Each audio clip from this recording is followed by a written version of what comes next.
Hola mis amados hermanos, bienvenidos otra vez de nuevo a este canal que es La Verdad de Dios Mata el Relato.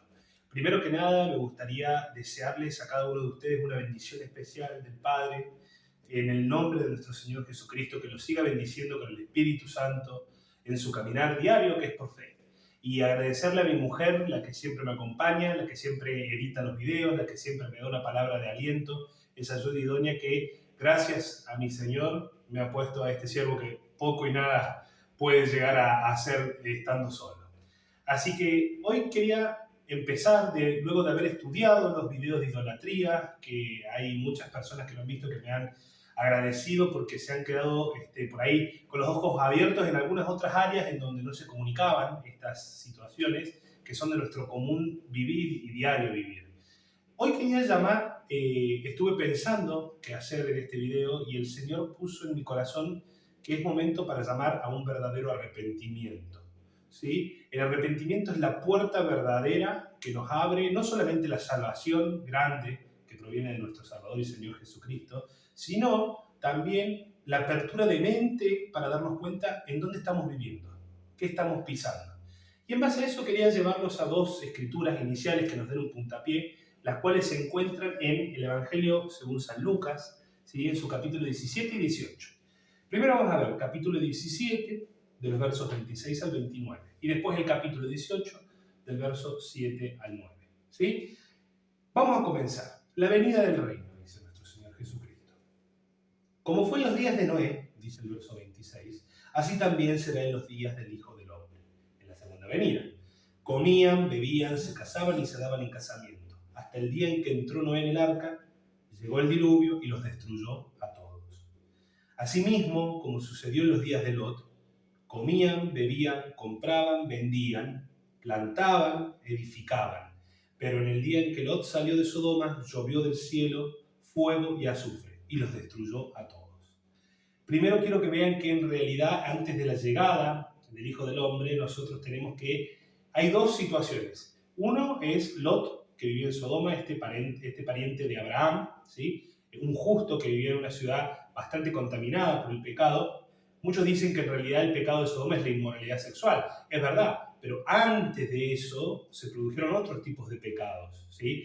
Uno puede leer en Ezequiel, el profeta Ezequiel del Antiguo Testamento, en su capítulo 16, todo el capítulo 16 y en especial el verso 49 habla de que Sodoma cayó por abundancia de pan, ¿no es cierto? Saciedad de pan, de comida, soberbia y abundancia de ocio, es decir, no ayudando ni fortaleciendo la mano de los afligidos y los menesterosos. Y que por esa soberbia se dejó llevar hacia la inmoralidad y la lascivia, desde un punto de vista sexual, ¿no es cierto? Entonces Dios los apartó de su frente, ¿ok? En este sentido, yo quiero que hablemos de que la venida del Hijo del Hombre incluye que va a haber una especie de falta de fe, ¿no es cierto?, en la tierra, que es justamente lo que vamos a leer en el capítulo 18, de los versos 7 al 8, ¿no es cierto?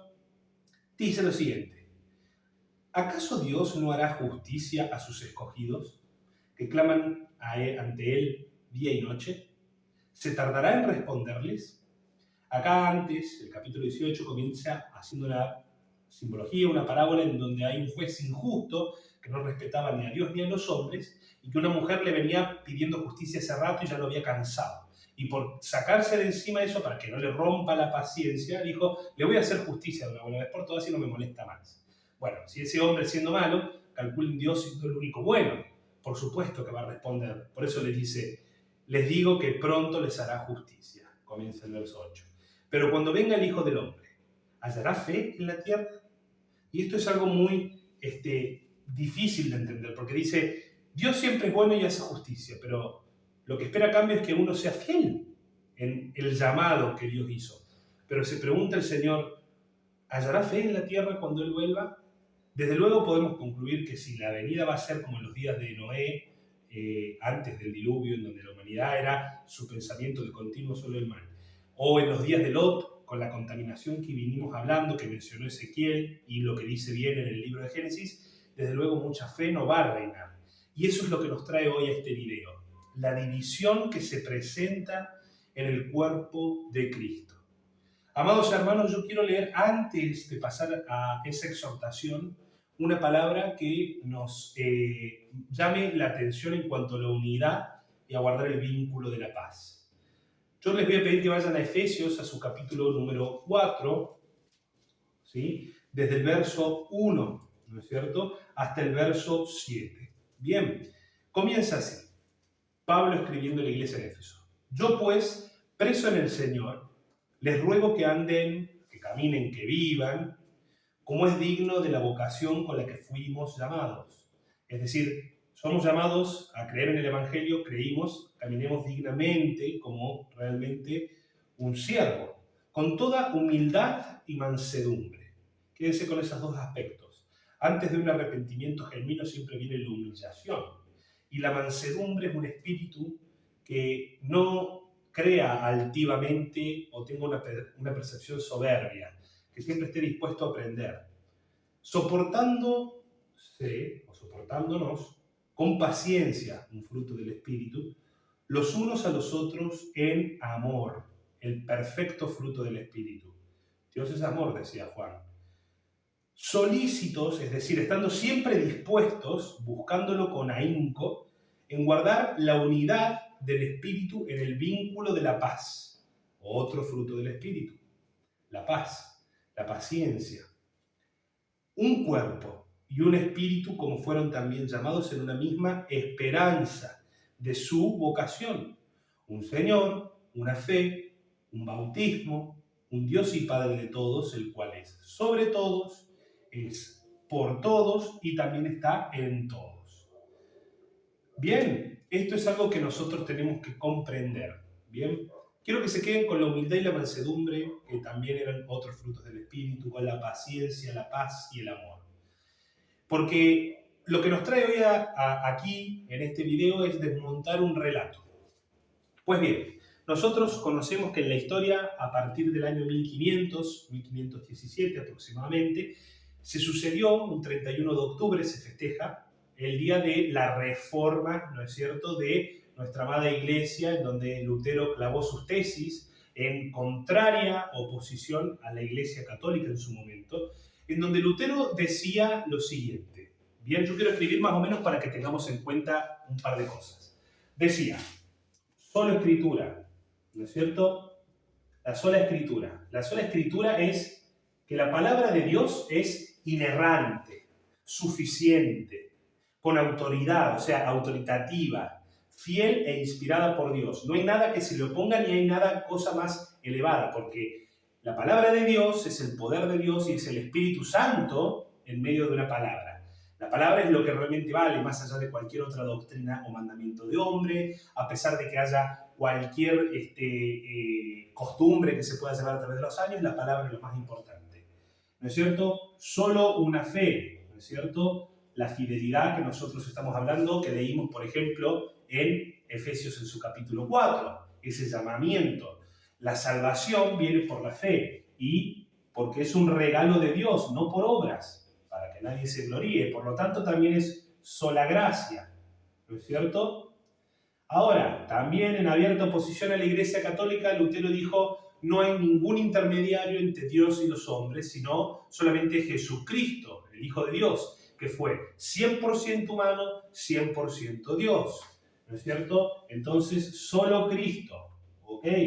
Solo Cristo, hasta ahí llevamos lo más importante de esa reforma. Solo Escritura, solo fe, solo Cristo, solo gracia. Y como bien dijimos, una sola iglesia, un solo Dios, que es en todos, por todos, y que funciona como una unidad, ¿no es cierto?, de un espíritu, con los frutos del espíritu manifestándose.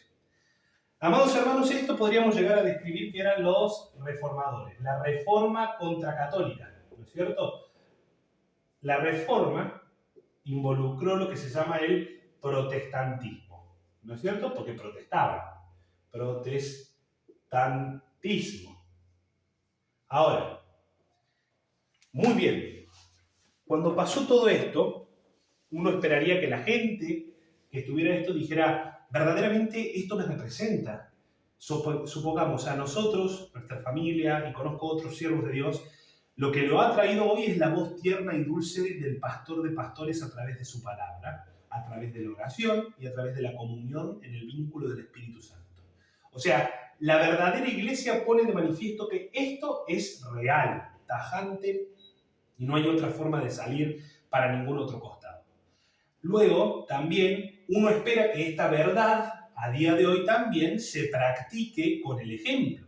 Un ejemplo que sea capaz de guardar el vínculo de la paz, sometiéndose los unos a los otros, porque estamos llamados a amar al prójimo, incluso a nuestros enemigos, ¿no es cierto? Pero fundamentalmente estamos llamados como iglesia de Cristo Jesús, nuestro Señor y Salvador, que es nuestra cabeza, a conservar, digamos, esta unión, no la división. Porque ¿qué ocurre hoy a pleno siglo XXI, casi 500 años después? Bueno, pasa que este protestantismo nunca pudo poner de manifiesto, con el ejemplo, en la conducta, que esto era verdad. Y esto es una gran blasfemia. Esto es un gran golpe a aquellas personas que han dado su vida, no solamente por reformar la iglesia, sino aquellas piedras que son los apóstoles sobre la roca fundamental, la piedra viva eterna, que es piedra de tropiezo aún en día para muchos, que es Jesucristo nuestro Señor. Porque explíquenme una cosa, y lo que quiero es que lo veamos bíblicamente, porque creemos en la sola Escritura. Quiero que me digan, ¿la división es algo del Espíritu? ¿Por qué el protestantismo se ha dividido tanto a lo largo de los siglos? Y más en estos últimos tiempos. ¿No será porque se está cumpliendo la profecía de la gran apostasía que iba a venir al final de los tiempos? ¿Y qué podemos decir del protestantismo hoy en día? Que nos ha dañado, que ha dañado a un montón de personas. La religión como tal, esos mandamientos y doctrinas de hombres, ponen de manifiesto que en el corazón de los hombres, como en los días de Noé, es de continuo solamente el mal. O como en los días de Lot, están ensoberbecidos, tratando de pensar soberbiamente y enseñoreándose como amos de la grey de Dios. Algunos lo hacen por avaricia o ganancia deshonesta, otros lo hacen por poder y querer brillar para que le rindan pleitesías, o como decía en Mateo 23, ¿no es cierto?, de que se sientan en los primeros bancos de las sinagogas y todos lo llaman rabí, maestro. Pero ¿por qué quiero basar este llamado a la atención y de vuelta a las sendas antiguas? De que después del protestantismo, ¿cuántas denominaciones tenemos? Podríamos nombrar muchas. Podríamos nombrar menonitas, podríamos nombrar reformados, luteranos, anglicanos, podríamos llamar luteranos calvinistas, podríamos llamar pentecostales, los neopentecostales con su nueva reforma del pleno siglo XX de la apostólica, de los profetas. ¿Cuántas cosas más podemos seguir nombrando? Sin mencionar otras sectas que obviamente ya no creen en esto, como los testigos de Jehová, mormones y el catolicismo en sí, que cree otra cosa de lo que nosotros creemos. Nosotros ponemos de manifiesto que esto es verdad y que el protestantismo hoy en día está haciendo fuego extraño. Los hay muchos que piden que seamos no rebeldes, sino que convoquemos asambleas y nos unamos en alabanza al Señor y en oración. Pero lo curioso es que cuando vos le preguntas a qué iglesia, ellos te van a decir a la bautista, a la pentecostal. No, porque los pentecostales, nosotros tenemos la borrachera del Espíritu Santo, ellos no sienten nada, están secos. Y los otros dicen, esos son unos blasfemos, porque en realidad los que no bautizan a los niños son todos hijos del diablo. Y otros dicen, a lo mejor, no, porque nosotros respetamos el sábado y el que no lo respeta se va al infierno directamente. ¿Y a dónde está Cristo, muchachos? ¿A dónde está Cristo y el amor y el vínculo de la paz que debería haber reinando en los que creemos que esto es verdad? ¿No nos estamos olvidando de poner por obra? ¿Por qué se ensoberbecen las gentes cuando predican en un púlpito? ¿Dónde está la autoridad que uno tiene que respetar? Porque miren el ejemplo que les voy a contar. El ejemplo es en la ciudad donde vivo, porque hay que hablar de lo que uno vive. Una ciudad de 80.000 habitantes, ¿no es cierto?, Caleta Olivia, en donde tienes iglesias protestantes, eso sin mencionar las católicas, testigos de Jehová y mormones, que también los hay, pero iglesias protestantes hay entre bautistas, pentecostales, apostólicas y proféticas, y no sé cuáles otra denominación hay, pero fundamentalmente son de esas tres, entre 80 a 85 iglesias de estas, una cada 2 o 3 cuadras. Sin embargo, vos ves la ciudad cada día más podrida. ¿En qué? ¿En que está rota? No. Pero sí que está roto el sistema de la familia. Está roto porque hay niños abandonados, entregados a la droga y a la prostitución.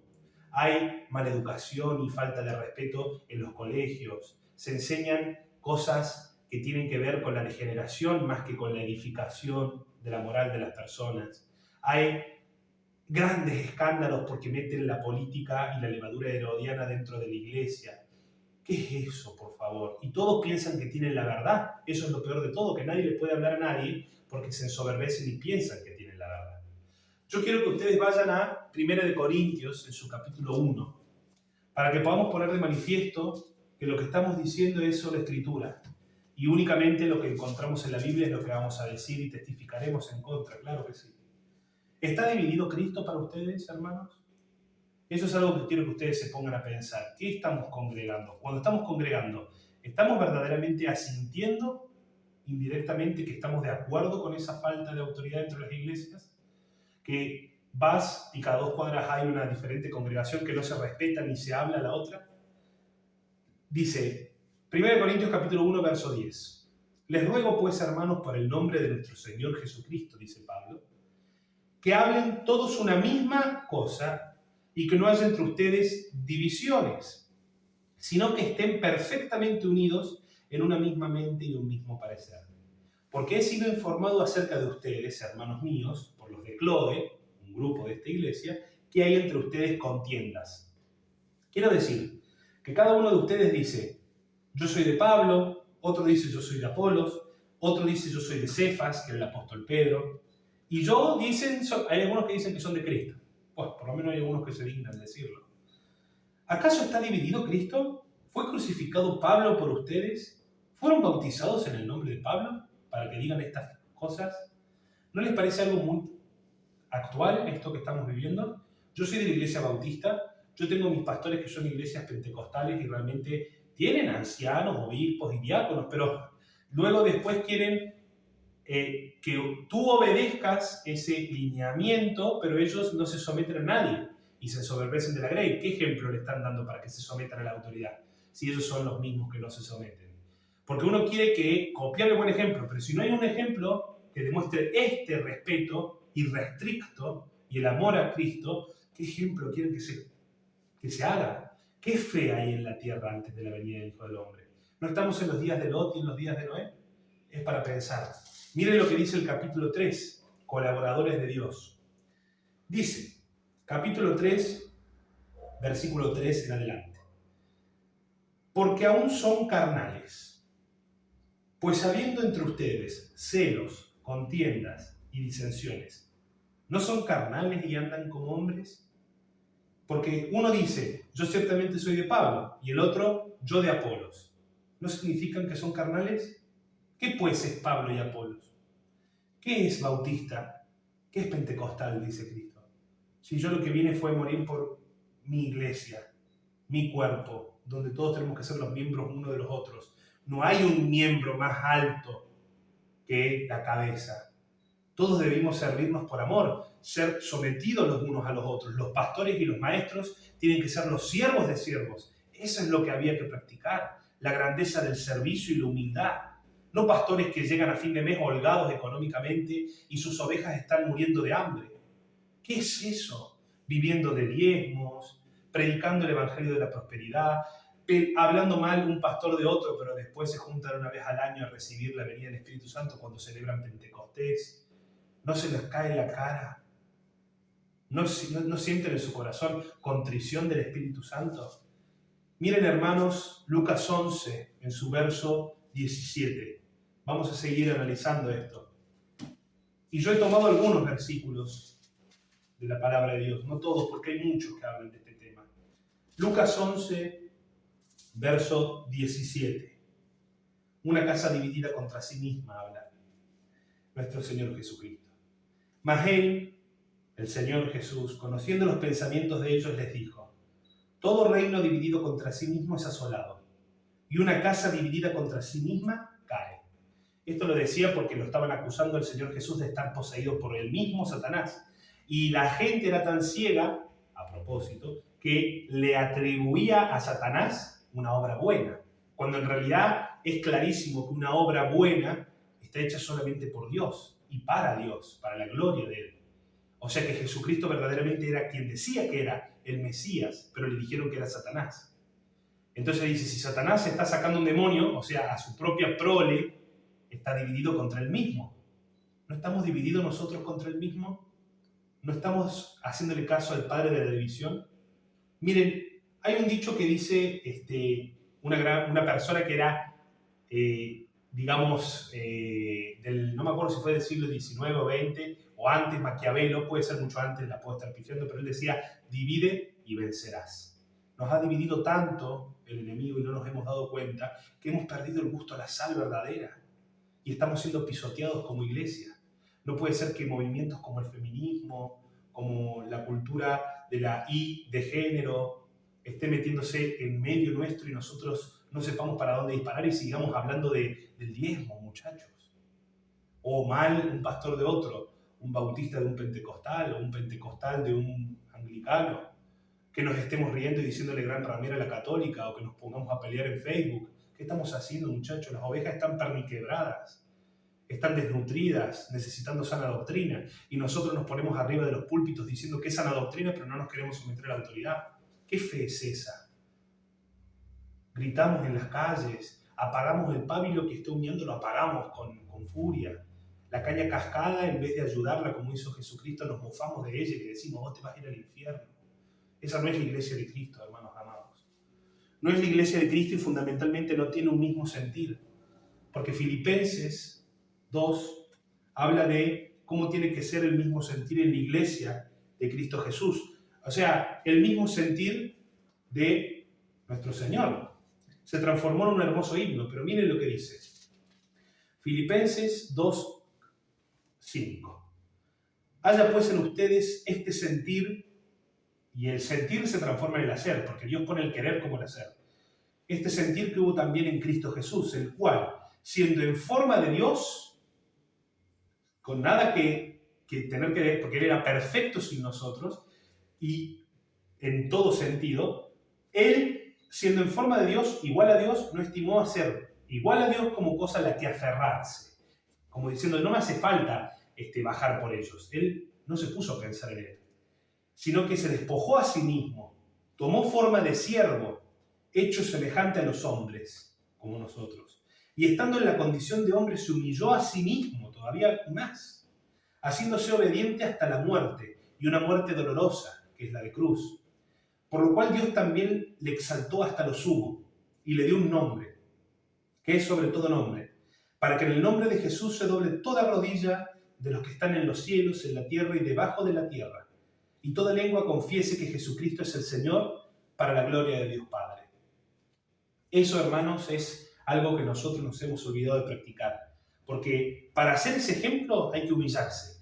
No hay que decir que uno cree tener la verdad. Dos cosas les quiero decir que dice la palabra de Dios. El que piensa que sabe algo, todavía no lo sabe como lo debe saber. Y además es que vemos oscuramente, como por un espejo. No podemos nosotros pretender saber la verdad, mucho menos si no respetamos esto. Decimos que la sola escritura es lo que seguimos, pero no queremos someternos a ninguna autoridad. Pastores, maestros, obispos, esto es una cosa para ustedes. Son los ejemplos de la Grey, no los señores y amos de la Grey. Solo la fe, pues ¿dónde está nuestra fidelidad? En el caminar y en nuestra vida diaria. ¿Cuántas ovejas falsas hay metido en las congregaciones que van a golpearse el pecho a las congregaciones los fines de semana, pero en la semana cuando les viene a tocar un hambriento a la puerta, se olvidan de ellos y no practican el amor a la misericordia ni el prójimo, que era lo que había que practicar? La sola gracia. Nosotros nos sentimos tan felices y tranquilos y hay algunas iglesias que no predican la obediencia como algo necesario y hay otras que son legalistas y se olvidan de que la gracia de Cristo es la que nos salva. Solo Cristo. Para aquellos pastores que se hacen los ídolos. No hay ningún ídolo dentro de nuestra iglesia.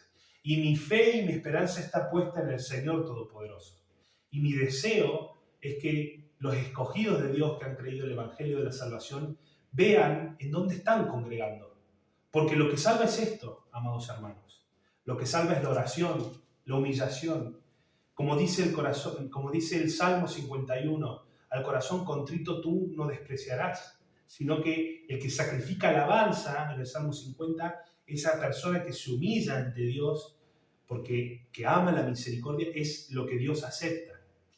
Quería terminar con este llamado a tirar las paredes de la división abajo, porque ya no se puede respirar en este ambiente de división. No se puede respirar cuando ha hecho tanto daño a tantas personas y a tantos hijos de Dios, hermanos nuestros. ¿Qué estamos haciendo? ¿Congregando?